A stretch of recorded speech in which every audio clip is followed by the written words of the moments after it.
Assalamualaikum dan selamat sejahtera semua. Kita sambung lagi pembelajaran untuk hari ini dalam unit 15, sikap yang baik. Baiklah, sebelum ini cikgu telah terangkan tentang cara-cara untuk membina ayat penyata dan ayat tanya. Jadi kali ini kita akan buat latihan pula di dalam buku aktiviti. Baik, diharapkan murid-murid sudah bersedia dengan buku aktiviti masing-masing. Mula-mula buka buku aktiviti muka surat 19. Okey, arahannya susun perkataan untuk membina ayat penyata. Baiklah, untuk menyusun perkataan, pastikan perkataan yang hurufnya bermula dengan huruf besar biasanya berada pada awal ayat. Murid-murid juga boleh menggunakan formula NAK dot yang telah kita pelajari sebelum ini. Okey, lihat gambar yang pertama, di mana jawapannya telah pun diberikan. Ayat penyatanya ialah Nizam dan ayahnya ke pejabat pos. Okay, seterusnya, lihat soalan yang kedua. Pelanggan giliran para menunggu. Baiklah, mula-mula kita lihat perkataan yang awal hurufnya ditulis dengan huruf besar, iaitu para. Okay, para apa? Okay, jadi para pelanggan. Di mana para pelanggan ialah nama. Jadi seterusnya, apa aktivitinya? Iaitu menunggu giliran. Jadi kamu boleh tulis para pelanggan menunggu giliran.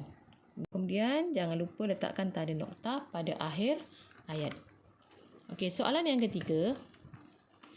Bising tidak berbuat nizam. Okey, jadi kamu boleh tulis nizam. Dan nizam itu ialah nama. Jadi ia perlu berada di awal ayat. Nizam dan aktivitinya ialah tidak berbuat bising. Jadi kamu boleh tulis Nizam tidak berbuat bising dan letakkan tanda nokta. Okey, untuk soalan yang keempat. Buku membaca dia kerusi. Okey, jadi apa yang perlu kita buat? Okey, mula letakkan perkataan dia di hadapan ayat. Sebab dia ialah kata ganti diri. Dan juga ia juga ditulis dengan huruf besar. Jadi ia perlu berada di hadapan ayat. Okey, jadi apa aktivitinya? Iaitu membaca buku. Dia membaca buku, keterangannya atau iaitu di kerusi. Jadi awak boleh tulis dia membaca buku di kerusi dan letakkan tanda nokta.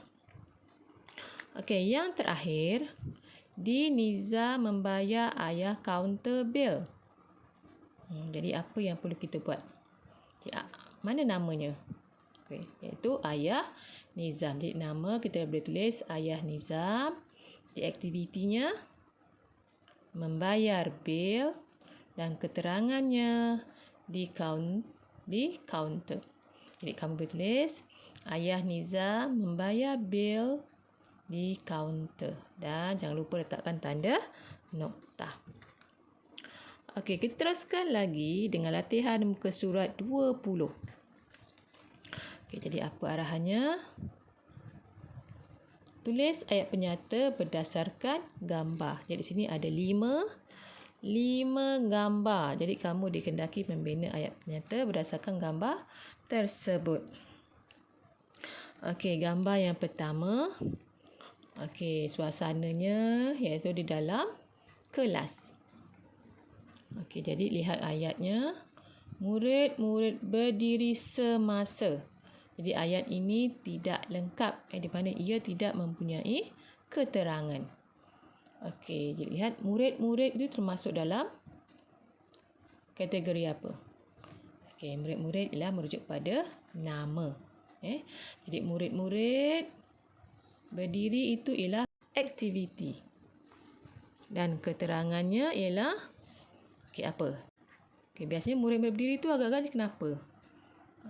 Jadi murid-murid berdiri biasanya cikgu masuk ke dalam kelas. Jadi kamu boleh tulis murid-murid berdiri semasa guru masuk ke dalam kelas. Jadi jangan lupa letakkan tanda nokta.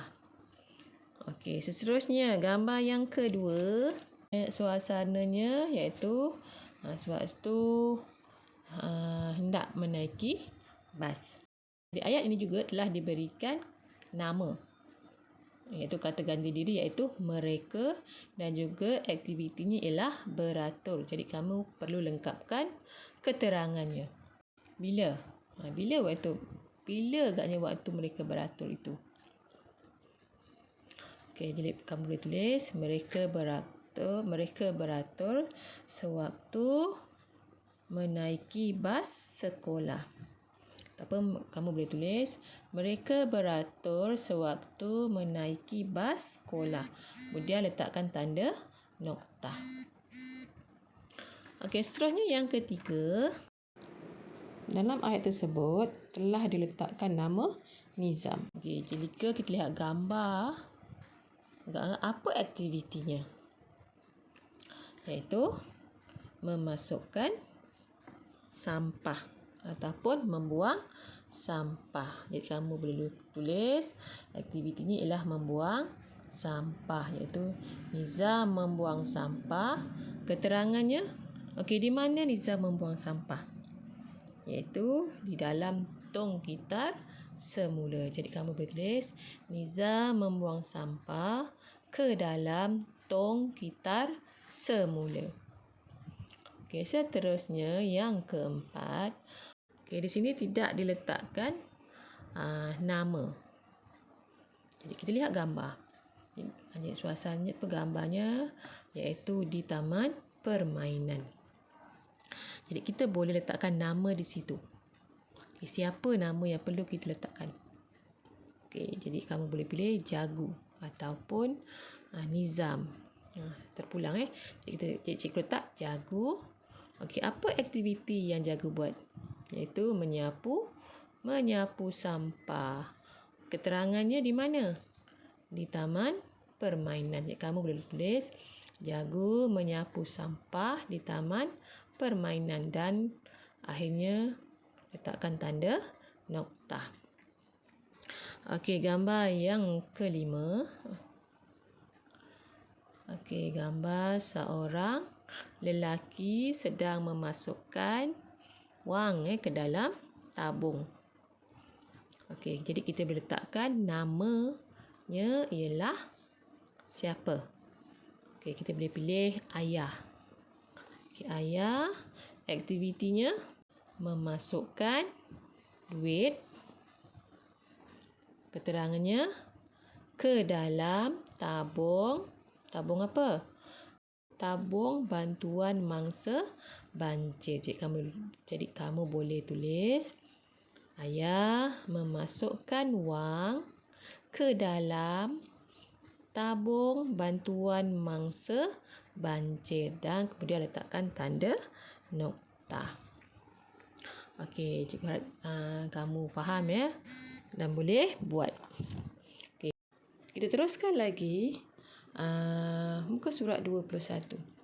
Okey, arahannya bina dan tulis ayat tanya.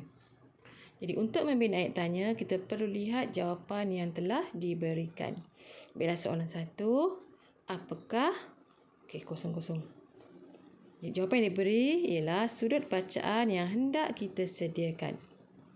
Jadi kata tanya yang telah diberi ialah apa. Jadi apa biasanya digunakan untuk benda, perkara atau hal sesuatu. Jadi kita lihat perkaranya ialah sudut bacaan. Jadi apakah itu telah digantikan dengan sudut bacaan. Jadi kamu boleh tulis apakah yang hendak kita sediakan. Okey, jadi yang kedua soalannya di manakah. Okey, di manakah merujuk kepada tempat. Jadi, tempatnya ialah penjuru kelas. Jadi jawapannya sudut bacaan di penjuru kelas. Jadi kamu boleh potong di penjuru kelas. Di manakah sudut bacaan? Sudut bacaan di penjuru kelas. Okey, soalan 3. Okey, kosong siapa? Di mana? Jawapannya ialah majalah dibawa oleh Nizam dan Jagu. Jadi kata tanya yang diberikan ialah siapa. Di mana siapa ini merujuk kepada manusia iaitu Nizam dan Jagu. Jadi kamu boleh potong perkataan Nizam dan Jagu dan gantikan Nizam dan Jagu itu kepada kata tanya siapa.